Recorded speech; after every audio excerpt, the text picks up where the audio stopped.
Allahumma salli ala Sayyidina Muhammad wa ala alihi wa sahbihi ajma'in. Amma ba'd. Faqad qala Allah subhanahu wa ta'ala fi kitabil karim wa huwa asdaqul qailin. A'udzu billahi minasyaitonir rajim. Bismillahirrahmanirrahim. Ya ayyuhalladzina amanu taqullaha haqqa tuqatih wa la tamutunna illa wa antum muslimun. Wahai orang-orang yang beriman, bertakwalah kalian kepada Allah dengan sebenar-benarnya takwa, dan janganlah kamu mati kecuali dalam keadaan beragama Islam. Ayat ini tiap Jumat dibacakan khatib. Dek nasa katok bajumae ko dek na baca pakate. Tidak sah khutbah Jumat kalau khatib tidak membaca ayat ini.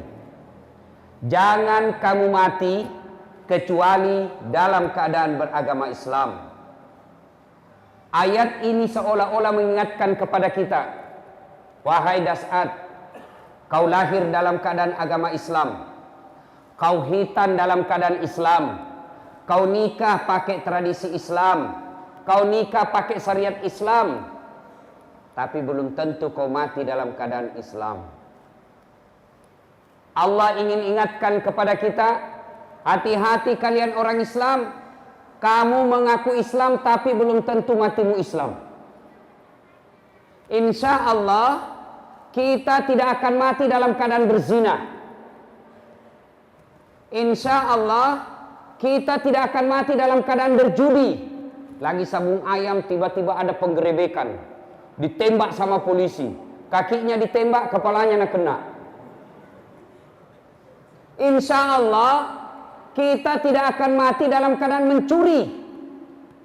Tapi yang bisa membuat kita mati dalam keadaan kafir, habis memakan makanan haram. Contoh jinia contoh. Jual bensin botolan. Nah tulis bensin murni.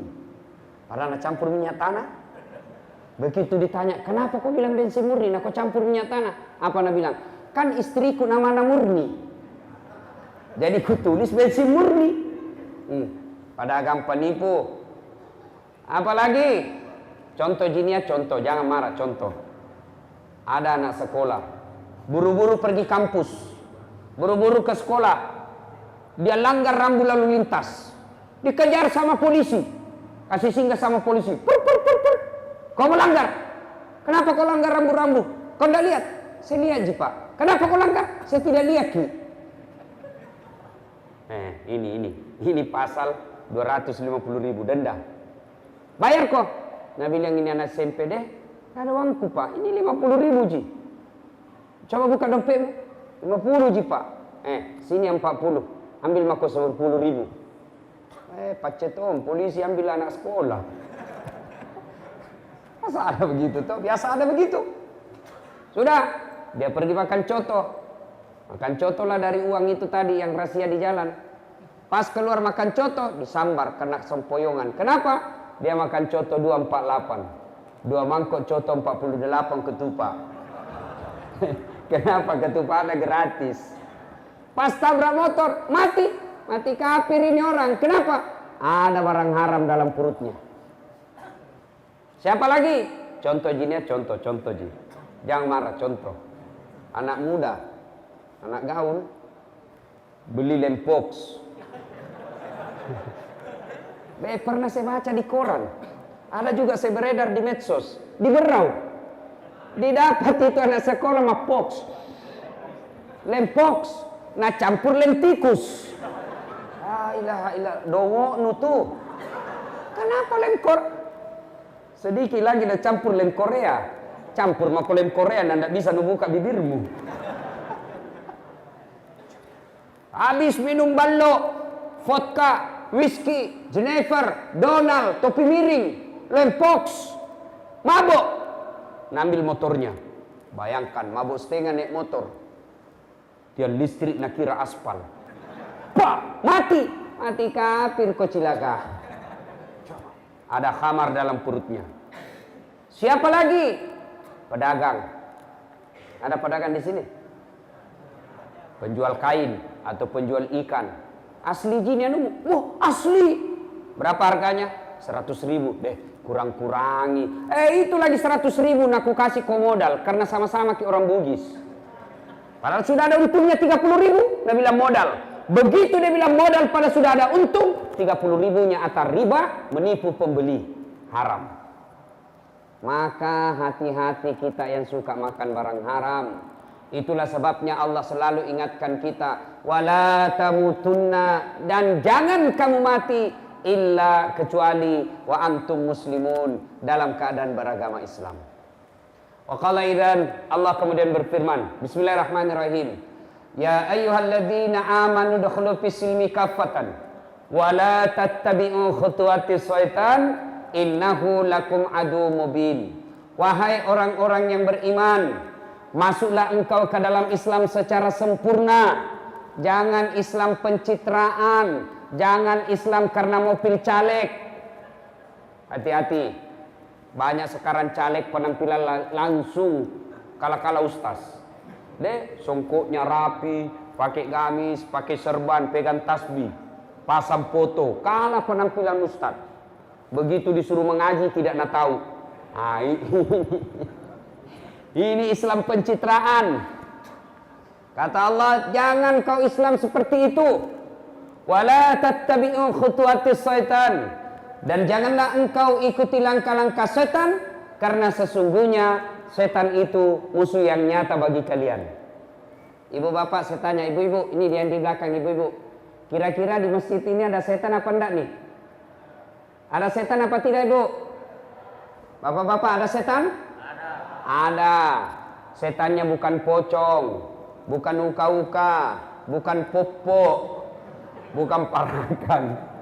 Tapi apa setan yang ada di tengah-tengah kita? Bentuknya handphone. Apa ibu? Apa? Handphone.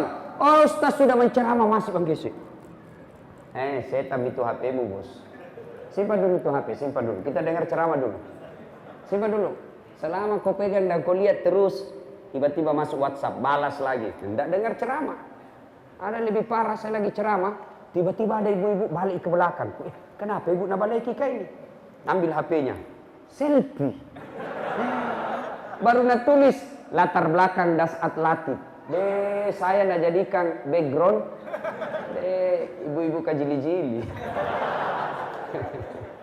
Simpan dulu HP tadi, kita dengar ceramah dulu, Dik. Kita dengar ceramah dulu. Nah, ini ada Tommy yang pura-pura mesoting. Padahal hatinya, lihat kok HP baru. Bapak, saudara-saudara sekalian ya.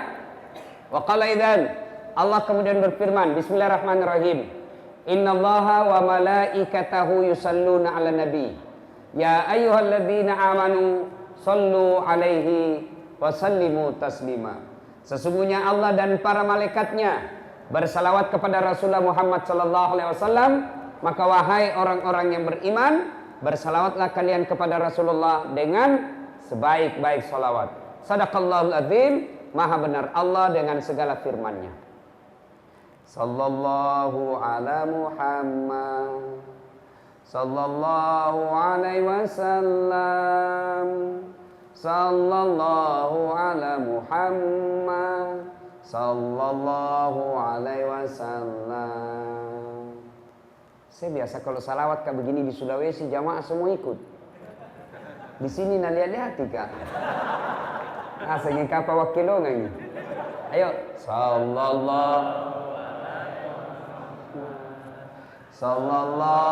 alaihi wasallam. Sallallahu ala Muhammad sallallahu alaihi wasallam. Kan jangan malas salawat. Kita biasa salawat. Salam. Salam. Pada ceng capo. Sallallahu ala Muhammad sallallahu alaihi wasallam. Sallallahu ala Muhammad sallallahu alaihi wasallam. Ibu bapak, saudara-saudara sekalian, yang insya Allah dimuliakan dan dirahmati oleh Allah Subhanahu wa Ta'ala. Suatu ketika di Madinah sangat panas. Begitu panasnya, tidak ada orang yang keluar dari rumahnya. Cok pengasing nih, sembunyi semua di rumah. Kenapa? Takut dengan sengatan matahari. Dalam keadaan panas itu, tiba-tiba keluar rumah seorang manusia, berlari-lari kecil, lari dia. Kenapa? Takut kena matahari. Menuju ke masjid. Siapa dia? Tak lain adalah Abu Bakar Siddiq. Datang ke masjid. Selang beberapa saat, keluar rumah lagi seorang manusia, juga berlari-lari kecil. Kenapa? Dia takut sengatan matahari, maka dia lari supaya tidak lama kena matahari. Lari kemana? Juga ke masjid. Tak lain adalah Umar bin Khattab. Sampai di masjid, Umar berkata, "Assalamualaikum warahmatullahi wabarakatuh ya Abu Bakar." Abu Bakar menjawab, "Waalaikumsalam warahmatullahi wabarakatuh ya Umar." Umar bertanya, Abu Bakar, siang-siang begini tidak biasanya kau di masjid. Kenapa kau ada di masjid ini? Abu Bakar berkata, "Saya lapar di rumah, saya panas di rumah, maka saya datang di masjid. Daripada saya cuma lapar dan panas di rumah, mending saya datang di masjid, lapar, panas, dapat pahala." Begitu? Ya. Lalu Abu Bakar balik bertanya, kau juga Umar? Kenapa kau ada di masjid? Tidak biasanya siang-siang begini kau di masjid. Ada apa gerangan? Umar menjawab, sama dong. Saya juga panas kak. Malu foto kak? Maka saya datang di sini. Akhirnya dua manusia pilihan ini, Abu Bakar Siddiq, Umar bin Khattab, melanjutkan zikirnya di masjid. Selang beberapa saat, keluar rumah seorang manusia. Tidak lari, dia jalan santai saja. Kemana beliau jalan, di situ ada awan melindunginya. Beliau ke kanan, awan juga ke kanan. Beliau ke kiri, awan juga ke kiri. Tidak pernah disentuh matahari secara langsung. Kenapa? Allah melindunginya dari sengatan matahari melalui awan. Dia tak lain adalah Muhammad sallallahu alaihi wasallam. Nah, sampai Nabi di masjid. Assalamualaikum warahmatullahi wabarakatuh. Wahai saudaraku, ini salamnya orang Islam. Salam yang sempurna. Ikhlas, sempurnakan ucapannya. Biasanya kita orang Islam, salamnya tidak ikhlas, tidak sempurna. Apa Jina bilang? Assalamualaikum, salam. Kalau kita terima telepon, selam. Magako, yuk, selam. Apa itu bos? Perjelas. Assalamualaikum warahmatullahi wabarakatuh. Itu salam yang betul. Biasanya kita, ada malah mahasiswaku, dia bilang saja, Ustaz, assalamualaikum. Masa gitu assalamualaikum? Assalamualaikum. Nangis, kayak tong SMS. Ada juga yang lebih parah, dia bilang saja, aswabar. Apalagi itu aswabar? Assalamualaikum warahmatullahi wabarakatuh. Jangan, sempurnakan salam kita. Assalamualaikum. Semoga keselamatan bagimu. Warahmatullahi, rahmat Allah menyertaimu. Wabarakatuh, berkah Allah meliputimu. 3 doa di dalamnya. Jangan makin ganti-ganti. Selamat siang, selamat malam. Malah yang bingung antara siang dan malam. Akhirnya apa Nabi bilang? Selamat siang menjelang malam. Apa itu? Bikin bingung. Bapak tahu enggak itu artinya kalau saya bilang selamat siang? Tahu artinya? Pak, selamat siang. Tahu artinya itu? Saya doakan ki selamat siang ini, soal malam tak berarti beca urusanmu. Itu namanya selamat siang. Tidak usah. Maka Bapak Ibu saudara-saudara sekalian, soal salam. Suatu ketika Nabi lagi duduk-duduk, ada sahabat yang datang mengucapkan Assalamualaikum. Nabi menjawabnya, Waalaikumsalam warahmatullah. Nabi lalu berkata, pahalanya 10. Karena dia bilang saja Assalamualaikum. Datang lagi sahabat lebih panjang, Assalamualaikum warahmatullah. Nabi menjawab, pahalanya 20.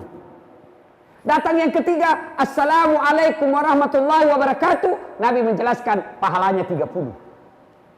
Artinya apa? Kalau Bapak tidak bisa memperbanyak amal dengan ibadah-ibadah sunnah, maka perbanyak amal dengan menyempurnakan salam. Assalamualaikum warahmatullahi wabarakatuh. Sudah. Nabi tanya ini 3 orang. 2 orang.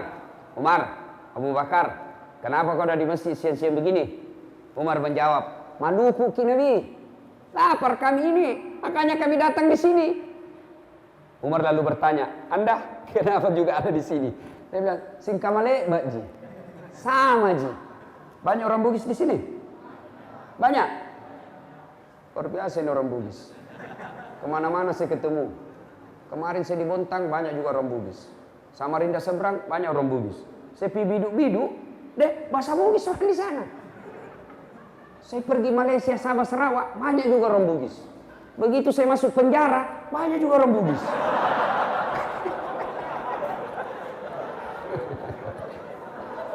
Bapak saudara-saudara sekalian. Nah sudah. Ini orang Bugis jago ini Pak. Tidak mau dikalah sama Udin. Pernah dengar Udin sedunia? Pernah? Udin sedunia. Orang Bugis punya ambok sedunia. Ambok yang banyak rezekinya namanya ambok dande. Ambok yang beruntun terus kalau berbisnis, ambok upe. Ambok yang banyak di bengkel, ambok tang. Ambok yang tidak pernah lolos, ambok saka. Ambok yang banyak di toko perhiasan, ambok intang. Ambok yang suka naik ke tamannya, ambok ente. Bapak saudara-saudara sekalian. Ditanya Nabi sama Umar, ya Rasulullah, Anda juga siang-siang begini kok ada di masjid, ada apa? Nabi menjawab, sama Jaki, saya juga lapar dan panas, makanya saya datang ke sini. Akhirnya mereka melanjutkan ibadah. Selang beberapa saat, Umar punya usul. Ya Rasulullah, bagaimana kalau kita ke rumahnya Abu Ayyub? Abu Ayyub Al-Ansari. Abu Ayyub ini ketika Nabi hijrah dari Mekah ke Madinah, Abu Ayyub lah orang pertama yang menyambut Nabi dengan rumah yang bagus, ditawari rumah. Abu Ayyub Al-Ansari juga inilah yang menyeberang ke Turki sekarang. Dulu namanya Istanbul, Konstantinopel. Sekarang namanya Istanbul, dulu namanya Konstantinopel. Inilah Abu Ayyub Al-Ansari jalan ke sana untuk tinggal dan menaklukkan Konstantinopel pada saat itu, tapi tidak sempat ditaklukkan pada saat itu. Abu Ayyub, baru-baru saya dari Turki dan saya sempat sholat di masjid itu yang ada di dalam Abu Ayyub Al-Ansari. Nah, Bapak saudara-saudara sekalian, Abu Ayyub ini hebatnya, dia di Madinah kaya, malabo, kaya, dermawan, kaya, suka bantu orang. Tidak seperti kita sekarang, kaya, pelit, kaya, seke, kaya, kikir galang, kaya, mas seke. Ada di sini kaya seke? Ada? Ada? Ada enggak orang kaya pelit di sini? Ada? Tidak ada? Kita buktikan nanti kalau diedarkan celengan. Jangan memang kau tinggalkan masjid. Yang tinggalkan masjid saya doakan kanda lagi. Yang kau tinggalkan kita buktikan nanti. Siapa yang tidak isi celengan berarti seke. Kasih keluar memang wambu. Pasal dia memang nih. Ya Bapak saudara-saudara sekalian. Nah, Abu Ayyub ini hebatnya kaya dermawan. Maka Nabi, Abu Bakar, Umar datang ke rumah Abu Ayyub. Assalamualaikum warahmatullahi wabarakatuh. Tidak ada jawaban. Ulang lagi. Assalamualaikum warahmatullahi wabarakatuh. Tiba-tiba salam dijawab oleh perempuan. Waalaikumsalam warahmatullahi wabarakatuh. Sini Ki, masuk Ki. Ya Rasulullah. Gembira ini ibu-ibu. Istrinya rupanya Abu Ayyub. Lalu istrinya Abu Ayyub berkata, ya Rasulullah, tama Ki mai. Masuk Ki. Nabi bertanya, mana suamimu? Oh, baru saja dia keluar. Tapi sebentar lagi akan datang. Tama nih, masuk Ki. Sambil menunggu sini. Nabi bersabda, tidak boleh kami masuk ke rumahmu tanpa izin suamimu. Saya ulang, tidak boleh kami masuk ke rumahmu tanpa izin suamimu. Padahal ini Nabi, manusia pilihan, tidak mau masuk ke dalam rumah karena tanpa izin suami yang punya rumah. Ini yang banyak dilanggar perempuan sekarang. Begitu pergi suaminya langsung telepon tamang SMA-nya dulu. Datang mako. Pergi nih, cepat kok. 20 menit selesai nih. Coba, Bu. Halo Ibu. Bu, dengar baik-baik Bu. tidak boleh atau haram memasukkan laki-laki lain di rumah ibu tanpa izin oleh suami. Bagaimana kalau sepupu satu kalinya Ustaz? Tidak boleh. Sepupu dua kali? Tidak boleh. Sepupu lain kali? Lebih tidak boleh lagi. Sekarang ini banyak melanggar ini perempuan. Sudah hilang ketaatannya kepada suami. Ini khusus ini sebab ini ibu. Halo ibu-ibu. Ibu. Yang paling banyak sebab ibu-ibu nanti masuk neraka gara-gara tidak taat sama suami. Coba maki istri sekarang. Makutu. Paballo. Ada semua itu jenis sedo di anunya. Nah kira barangkali tembok itu bukaan. Kuning, biru, abu-abu, coklat. Kira sudah tahu perhatian istri. Coba. Suaminya disiksa. Baik dia kalau berdandan baru rajin. Ini rajin berdandan malas. Istri seperti ini susah masuk surga ibu. Bu dengar, yang namanya istri jangankan keluar rumah tanpa izin suami. Puasa Senin Kamis saja, puasa Senin Kamis tanpa izin suami haram. Dengar, puasa sunnah tanpa izin suami haram. Misal pengantin baru, suaminya cuti Senin, langsung istrinya puasa hari Senin. Jangan puasa kalau suami tak cuti baru pengantin baru. Jangan kau ketawa anak muda, ini urusan orang tua. Mengerti jaki maksudnya toh? Boleh itu is. Bahkan ibu bapak saudara-saudara sekalian, kalau ibu tetap misalnya suami tak, bu pulang ke ini, kenapa? Naik spanding. Dia bilang puasa kah pak? Ketika dia lanjutkan puasanya, bukan dia dapat pahala, tapi laknat Allah bagi perempuan ini. Makanya ibu tidak boleh itu kita tidak taat. Bagaimana kalau suamiku pamotor Ustaz?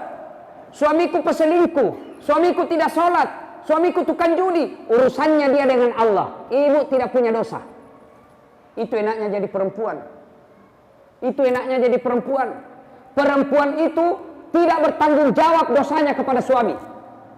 Beda kami suami, meskipun suaminya ustadz, suaminya penghafal Quran, tapi istrinya tidak pakai jilbab, istrinya tukang gosip, istrinya suka bertengkar sama tetangga. Sebelum istrinya masuk neraka, suaminya dulu di depannya.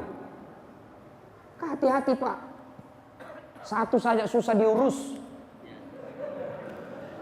apalagi mau poligami.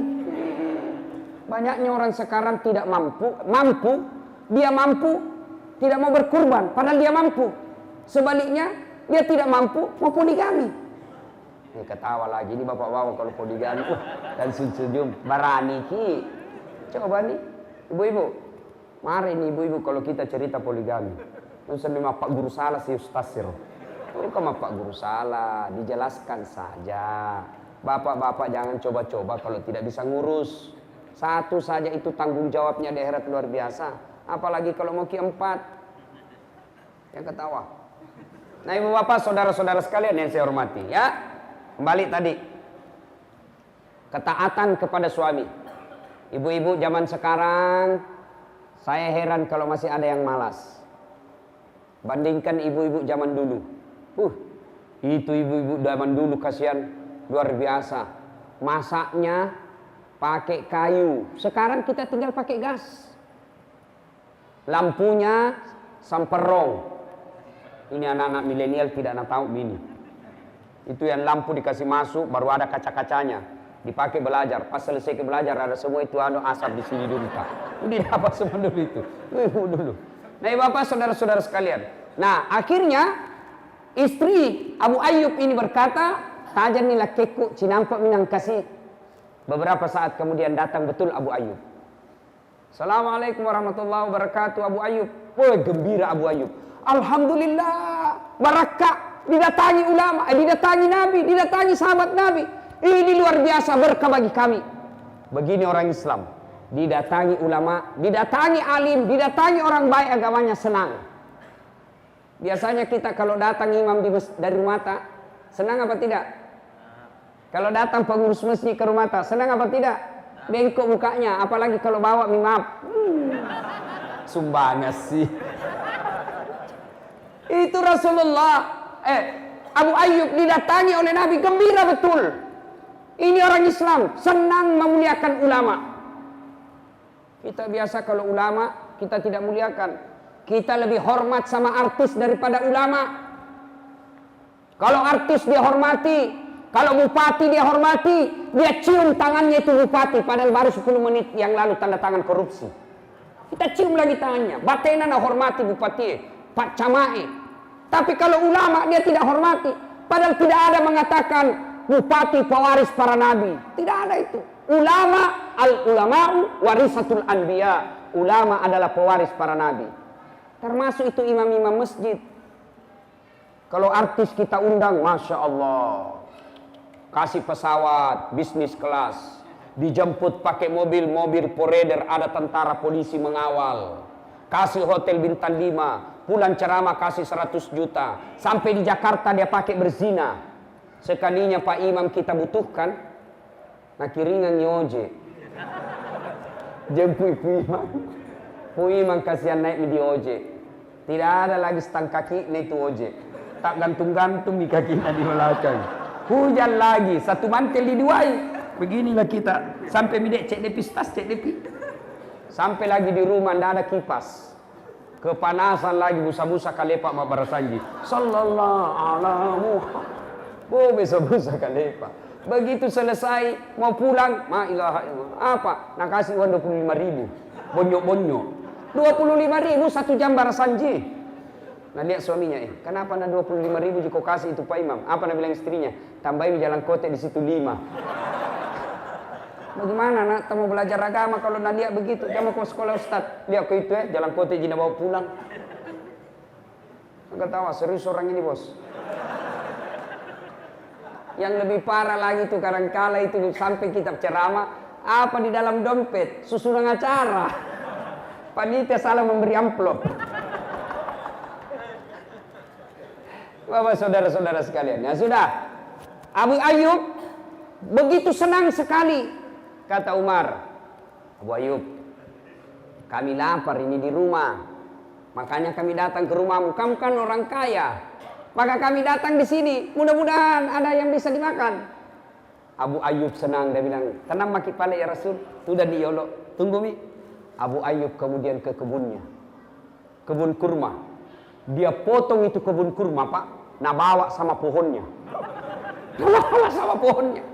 Ditegur sama Nabi. Abu Ayyub. Nah buahnya mau dimakan. Kenapa kau bawa satu pohon? Dia bilang, saya bawakan ke satu pohon supaya kita pilih mana yang kita suka. Ini ada mi semua. Ada yang muda, ada yang masak, ada yang mengkal. Tapi lebawan nih. Kayak kata Puji. Subhanallah. Tidak cukup sampai di situ. Abu Ayyub mengambil kambingnya yang paling bagus. Lalu dia potong. Kambing yang paling bagus. Jadi kalau mau bersedekah yang paling bagus kita kasih orang Pak.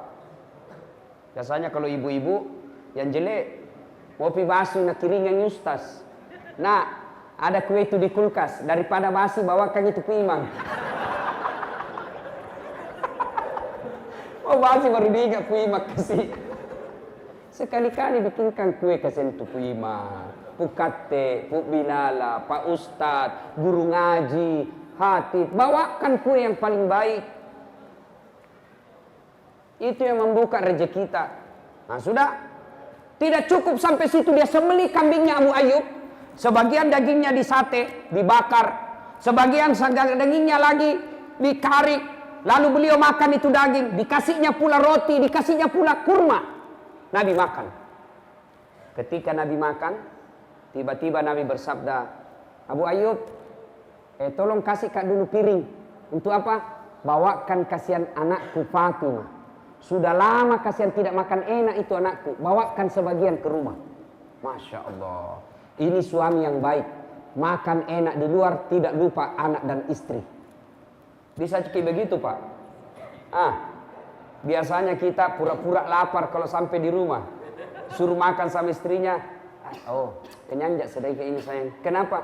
Nah traktir kak tadi temanku makan. Padahal dia traktir temannya. Makan suami yang baik.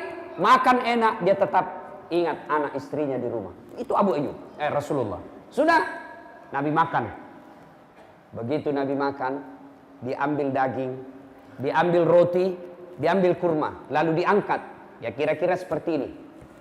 Nabi angkat seperti ini.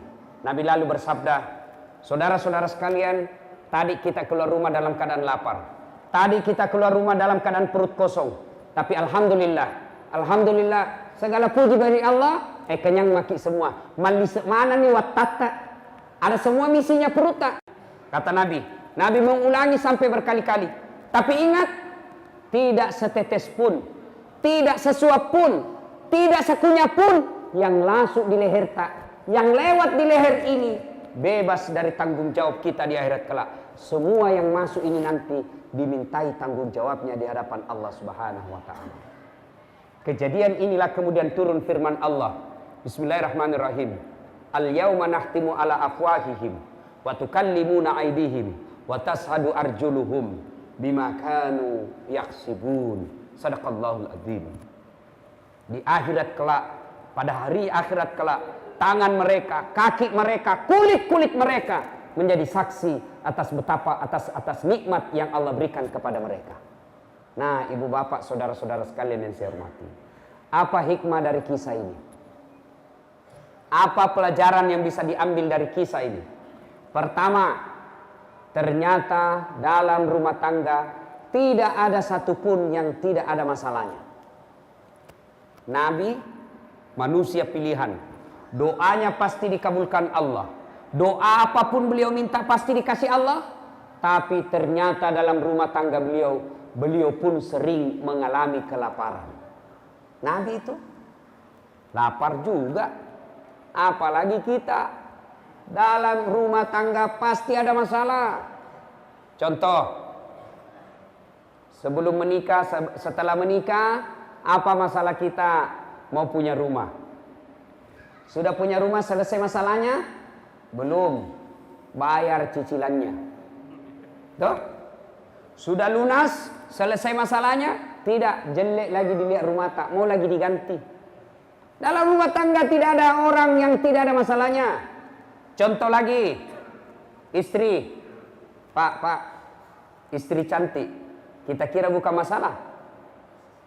Istri cantik nagoda orang, Pak. Masalah. Berarti bagus kalau jelek istri, Ustaz. Jelek istri nahina orang. Masalah. Kita lagi yang malu jalan sama dia. Dulu sama kau dek, dulu sama kau. Pak Masiriki majai tapala.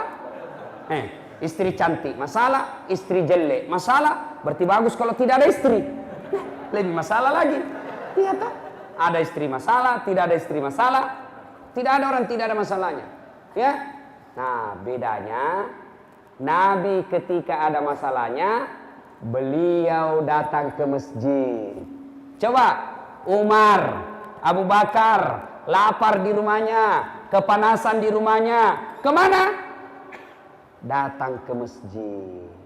Berarti kalau ada masalah dalam rumah tangga, datang ke masjid, mengadu kepada Allah. Tapi kita ada masalah ke masjid, bukan. Ada masalah doa, bukan. Ada masalah sholat, bukan. Ada masalah apa? Ambil handphone, update status, langsung update. Nah, jelekkan suaminya. Tak kusangka kau begitu. Begitu romantis waktu kau pacarika. Setelah ada anakmu kasarmu minta ampun. Nah, itu begitu kita sekarang. Ditelepon-telepon suaminya tidak ada jawaban. Telepon 2 hari tidak ada jawaban. Langsung update status. Di mana di kau? Update status lagi. Kesepian banget. Langsung dia bilang, kawannya melihat statusnya, boleh juga tuh diganti. Coba. Tidak ada itu kita berdoa di status. Kita ada masalah selalu berdoa. Tapi di mana? Status. Pergi suaminya cari nafkah, update status lagi. Semoga Allah melindungi suamiku. Siapa ajar ki berdoa di status? Sibuk nih tuh Tuhan mau baca status tak? Tidak ada itu berdoa. Lalu berdoa kemana? Paling baik ada masalah, datang ke masjid, rumahnya Allah, minta pertolongan kepada Allah. Di masjid adalah tempat paling mustajab kita berdoa. Datang lagi ke masjid. Dan itu masjid terbuka 24 jam.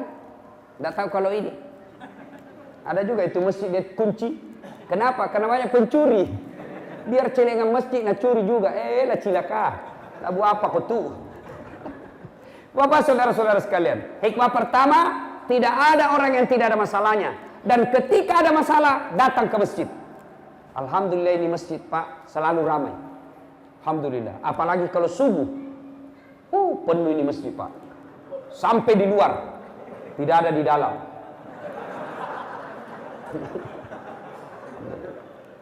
Kenapa orang malas sebenarnya pergi ke masjid Pak? Apa sebabnya? Satu, sebab orang malas ke masjid karena dia tidak lihat pahalanya. Coba kalau dilihat pahalanya, diumumkan sama panitia masjid. Siapa yang datang berjamaah dikasih pulsa 200.000. Sholat subuh jam 5 Pak, setengah 4 sudah penuh masjid. Karena lihat pahalanya. Karena tidak dilihat pahalanya, maka masjid sepi dari jamaah. Yang kedua, apa juga yang kadang-kala membuat orang malas ke masjid? Kalau masjid itu terlalu mendoktrin satu paham sehingga paham orang lain dia salahkan. Ada juga itu masjid begitu. Ini kaligrafi bid'ah. Ada itu Ustaz, bid'ah tidak boleh. Maulid bid'ah. Isra Mi'raj bid'ah. Masuk neraka. Masa orang gara-gara maulid masuk neraka, bos? Nenekmu punya neraka. Luasnya itu surga kau tidak mau kasih masuki. Sekarang banyak ini yang mulai begitu. Belajar agama baru 3 bulan belajar agama. Itu pun di YouTube. Baru 3 menit habis kuotanya. Tidak lengkap dia belajar. Lalu gara-gara itu belajarlah dia bahwa bid'ah, doa bersama selesai sholat, bid'ah, tidak ada pada zaman Nabi. Jabat tangan selesai sholat, sesat. Masa gara-gara jabat tangan kita sesat? Ceramahnya juga ceramah bikin takut-takut. Apa judul ceramahnya? Kesalahan-kesalahan orang yang berjamaah. Orang ini suruh datang berjamaah, nak kasih salah-salah tosi dia. Kesalahan-kesalahan orang yang sholat. Kenapa orang sholat kau kasih salah-salah? Mestinya judul ceramahmu kesalahan orang yang tidak sholat. Kesalahan-kesalahan orang yang kurban. Kenapa orang kurban kau kasih salah? Dan ada itu begitu. Sholat seolah-olah dia saja punya masjid. Betul. Akhirnya orang malas datang ke masjid. Khutbahnya hanya bikin salah saja. Neraka terus. Kamu dibanting, dilipat, ditusuk perutmu, masuk ke lehermu, digunting lidahmu. Dia bilang anak muda jangan mau ke masjid, dia bikin takut-takut. Bagaimana orang mau ke masjid? Yang azan orang tua sudah pensiun. Ayolah cana. Dia bilang anak muda, iya sih, iya sih. Dapat lagi imam yang selalu imamnya panjang bacaannya. Ada juga itu imam begitu. Kalau dia jadi imam, deh lampet na bacana. Dia bilang anak muda, tidak bawa pergi masjid Ustaz. Kenapa? Itu imam salat subuh surah Yasin na bagi 2. Malampet ada cikali. Nah, ada masalah datang ke masjid. Berdoa dalam masjid. Minta kepada Allah. Rasulullah ada masalah, beliau datang ke masjid. Berikutnya, hikmah yang kedua dari kisah ini. Ternyata Bapak Ibu Saudara-saudara sekalian, salah satu yang sering membuat kita berjaya, hebat, kuat adalah persaudaraan. Coba lihat tadi. Abu Bakar, Umar, Rasulullah Muhammad SAW lapar. Solusinya apa? Beliau bisa kenyang. Tidak dengan membeli roti, tidak dengan beli kurma. Tapi apa? Persaudaraan. Maka orang kaya punya saudara kepada orang miskin. Orang miskin punya saudara orang kaya. Saling mengasihi. Rasulullah tadi lapar, Abu Bakar, Umar lapar, dibantu oleh orang kaya dengan persaudaraan sesama muslim, yaitu Abu Ayyub Al-Ansari. Nah, kita juga banyak orang kaya di Berau, banyak juga orang miskin. Maka orang kaya bersaudara kepada orang miskin bersaudara kepada orang kaya. Orang Islam Indonesia bersaudara kepada orang Islam yang ada di Palestina. Orang Islam yang ada di Berau bersaudara dengan orang Islam yang ada di Al-Quds. Gimana caranya? Tolong mereka. Bagaimana cara menolongnya? Hikmah ketiga dari kisah tadi yang kita dengarkan adalah bersedekah. Sedekah. Alhamdulillah, saya lihat ini muka tahu, semua muka rajin bersedekah. Kita buktikan saja nanti. Ya, yang kau ketawa, bos, serius orang ini.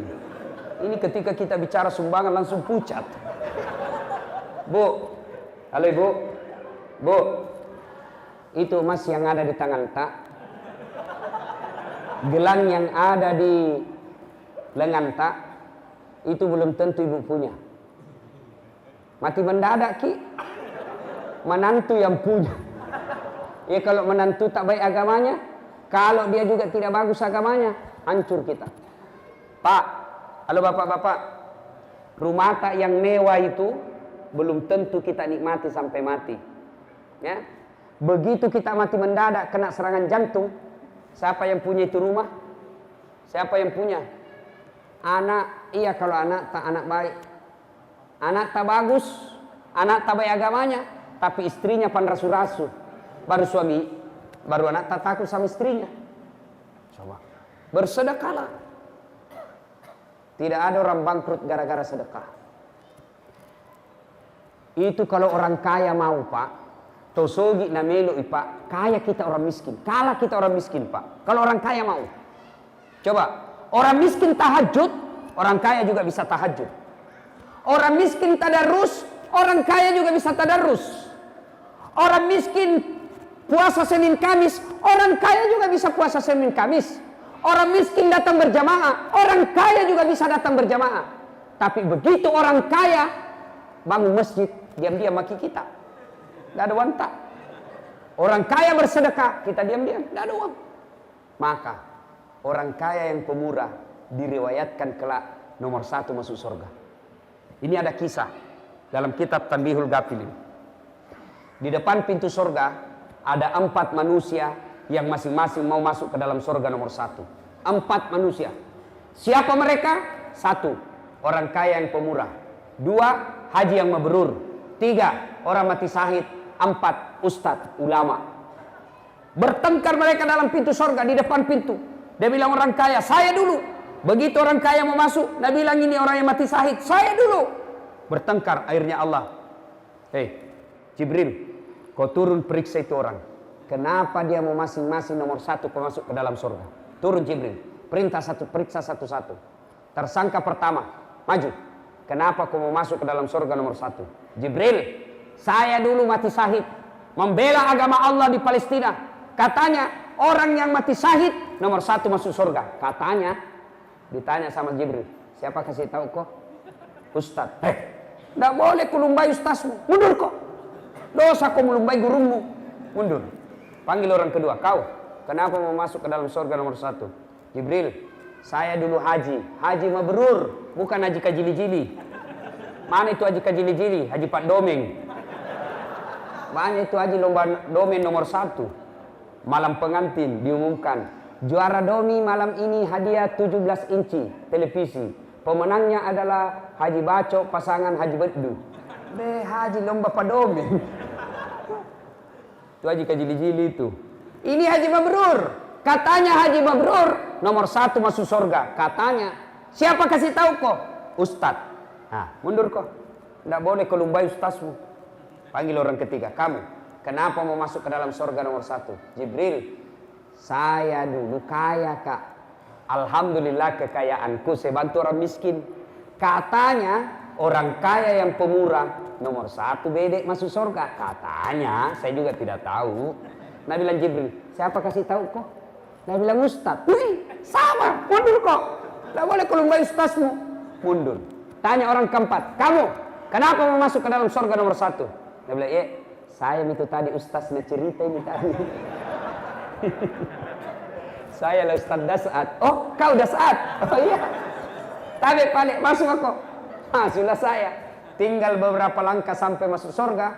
Tiba-tiba, astagfirullah. Kenapa lagi kau istighfar? Jibril, betul saya dakwai mereka. Betul saya nasihati mereka. Betul saya kasih tahu mereka. Tapi saya jadi ustadz karena ada orang kaya kasih saya uang beli buku. Saya jadi ustadz karena ada orang kaya bangun masjid tempat saya dakwah. Saya jadi ustadz karena ada orang kaya bangun sekolah tempat saya nuntut ilmu. Saya jadi ustadz karena jasa-jasanya ini orang kaya. Saya malu dahuluin orang kaya. Biarlah orang kaya yang pemurah dulu masuk ke dalam surga. Akhirnya disepakati di akhirat, orang kaya yang pemurah nomor 1 masuk ke dalam surga. Orang kaya yang pemurah. Orang kaya yang seke, kikir galap paku jambatan. Nomor 1 tonja kau masuk, ke mana? Ke neraka. Pilih maki. Mana ciri-cirinya orang pelit? Orang pelit.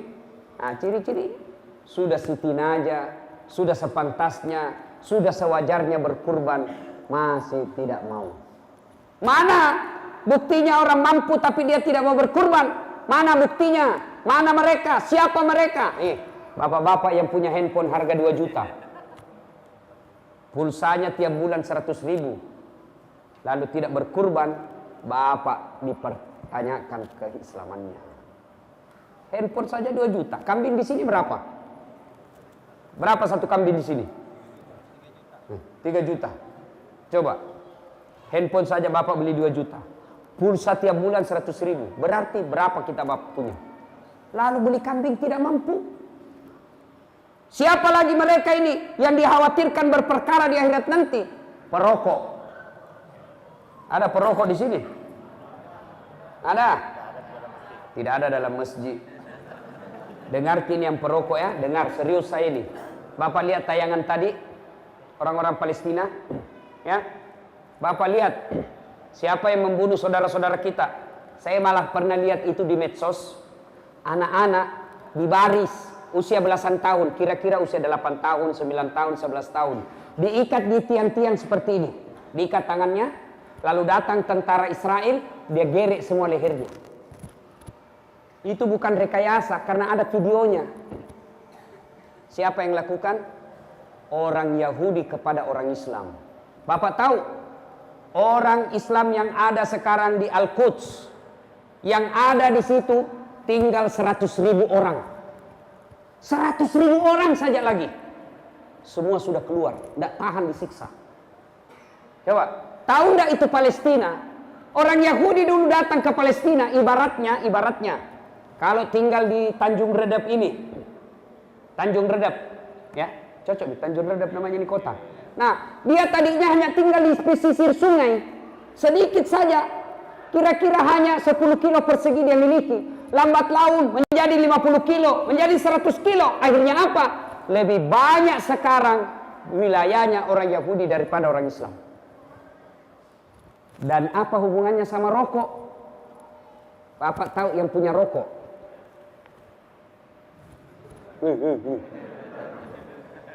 Tahu siapa yang punya itu rokok sekarang, Pak? Pabrik rokok yang punya sekarang Yahudi. Dan orang Yahudi itu, Pak, setiap ada penghasilannya 20% dia kirim ke negaranya untuk membangun negaranya, beli mobil, beli senjata itu yang dipakai tembaki anak-anaknya orang Islam. Jadi bapak yang merokok, setiap kali bapak beli rokok 1 bungkus, itu bapak sumbang uang 20% untuk orang Yahudi. Berhenti kita merokok, Pak. Saya serius. Saya bilang, tidak jalan otakku kalau tidak merokok, kau Ustaz. Balik-balik kok. Buktinya, Ramadan jalan di otak tak. Tidak merokok kalau siang. Bagus gitu rokok sebenarnya Ustaz. Cocok. Saya sangat setuju itu rokok, Pak, tidak merusak. Tidak ada itu merusaknya itu rokok. Selama dia tidak ketemu api. Boleh nih. Yang penting jangan kasih ketemu api. Tidak merusak itu rokok. Yang penting jangan kasih api. Kalau dia sudah ketemu api, maka solangi. Itu orang perokok biasa juga saya lihat kurang kerjaan. Sandar-sandar. Itu jina kerja 10 menit.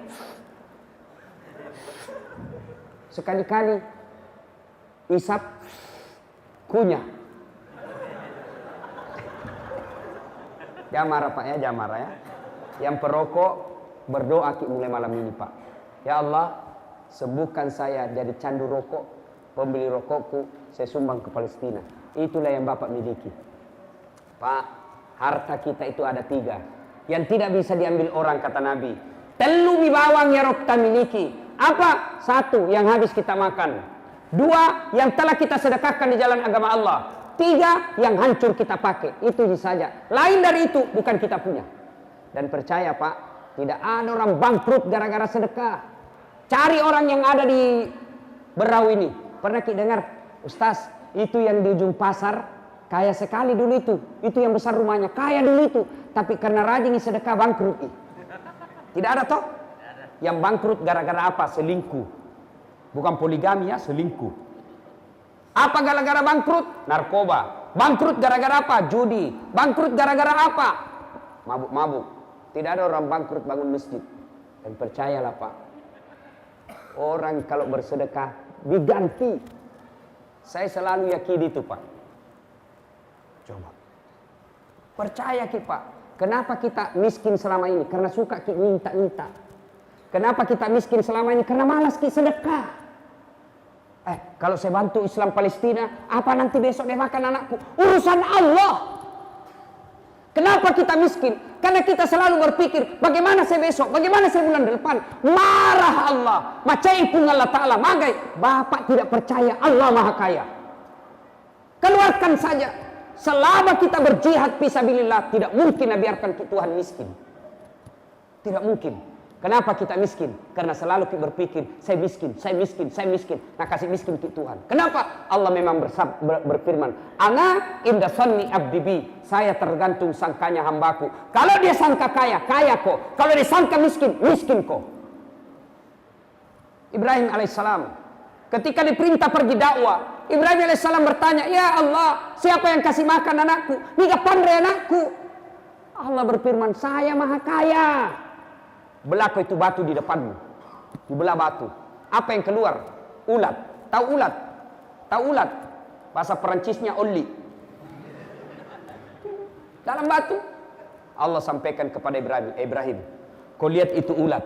Tidak ada tangannya, tidak ada kakinya, tidak sarjana, bisa hidup dalam batu yang sangat keras. Siapa yang jamin rezekinya? Saya Tuhanmu yang Maha Kaya. Jangan kau cemas. Coba. Ibu-ibu, saya tanya ke adik-adik, saya tanya, pernah lihat cicak? Pernah lihat cicak? Apa namakan cicak? Apa? Apa namakan? Masuk akal enggak? Cicak enggak bisa terbang. Makan nyamuk yang bisa terbang. Bagaimana akalnya itu? Enggak masuk akal toh? Iya. Bagaimana caranya? Enggak masuk akal. Satu terbang, satu di dinding. Masih ingat lagu waktu kecil? Cicak-cicak di dinding, diam-diam merayap. Datang. Tidak dikatakan cicak lompat terbang. Tidak. Nah bilang apa? Cicak-cicak di dinding, diam-diam merayap. Datang. Datang itu nyamuk yang datang yang masuk ke mulutku. Coba. Allah yang perintah itu nyamuk masuk ke mulutnya cicak. Coba. Kenapa kita miskin Pak? Karena kita tidak mau bersedekah. Maka malam ini kalau Bapak mau kaya, sedekah Pak. Kalau ada uang tak jangan kasih pulang. Saya serius, jangan ketawa. Serius ini Pak, pasui Pak. Percaya ke Allah pasti ganti. Saya sering sekali lakukan itu. Contoh lagi, sebelumnya itu yang saya cerita tadi. Selesai lebaran, hari keempat selesai lebaran. Saya pergi kantor. Tiba-tiba di depan kantor ada penjual ikan. Penjual ikan ini biasanya kan pakai motor nih sekarang, pakai sepeda paling tidak.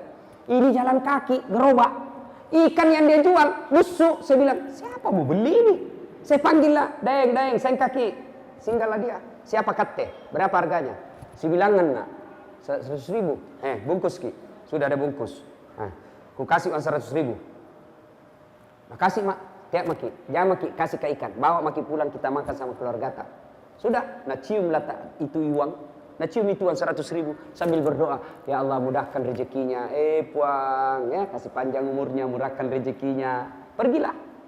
Itu kira-kira jam 8 pagi. Jam 1 siang saya pergi ceramah di Hotel Clarion.